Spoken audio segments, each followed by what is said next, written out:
প্রিয় তৃতীয় শ্রেণীর শিক্ষার্থীরা আসসালামু আলাইকুম। আজকে আমরা দেখব তোমাদের যেই বাংলার যে নমুনা প্রশ্ন রয়েছে, মডেল প্রশ্ন, ঠিক আছে, সেগুলো কি কি থাকতে পারে তোমাদের। প্রথমে কবি ও কবিতার নাম সহ প্রথম 8 লাইন সংক্ষিপ্ত প্রশ্ন থাকবে 7টি থেকে 5টি, রচনামূলক প্রশ্ন থাকবে 5টি থেকে 3টি, শব্দার্থ 7টির মধ্যে 5টি, বাক্য গঠন 7টির মধ্যে 5টি, শূন্যস্থান 5টি, বহু নির্বাচনী প্রশ্ন 5টি, লিঙ্গান্তর থাকবে 7টির মধ্যে 5টি, যুক্তবর্ণ ভেঙে লেখা থাকবে ও শব্দ তৈরি করো 7টির মধ্যে 5টি, বিপরীত শব্দ 7টির মধ্যে 5টি, মিল করো 5টি, বিরাম চিহ্নের ব্যবহার 5টি, ফর্ম পূরণ এবং অনুচ্ছেদের মধ্যে কি কি থাকতে পারে এটা তোমাদের সিলেবাস অনুযায়ী তোমাদের থাকবে, ঠিক আছে। তাহলে আমরা এই নমুনা মডেল প্রশ্নটি দেখব এখন।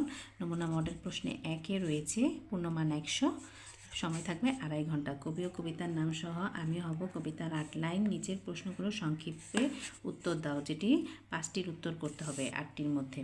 এরপরে দেখো রচনামূলক প্রশ্ন, এখানে 3টি প্রশ্নের উত্তর করতে হবে।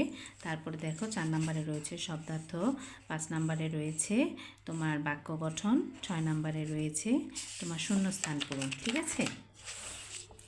7 নম্বরে রয়েছে সঠিক উত্তর। তারপরে 8 নম্বরে রয়েছে লিঙ্গান্তর করো, মানে লিঙ্গ পরিবর্তন করো। 9 নম্বরে রয়েছে যুক্তবর্ণ ভেঙে লিখো এবং একটি করে শব্দ তৈরি করো।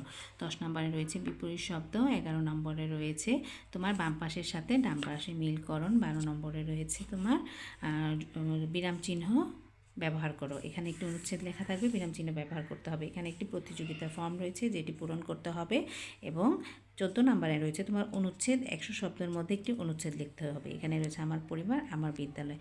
আশা করি তোমাদের এই মডেল নমুনা প্রশ্নটি দেখে তোমরা বাড়িতে ভালো মতো এই নমুনা প্রশ্নটি প্র্যাকটিস করবে। এটা তোমাদের জন্য খুবই উপকারী হবে এবং আমার ভিডিওটি যদি তোমাদের ভালো লাগে তাহলে অবশ্যই আমার চ্যানেলটিকে সাবস্ক্রাইব করে, লাইক করে, ফলো করে দিবে।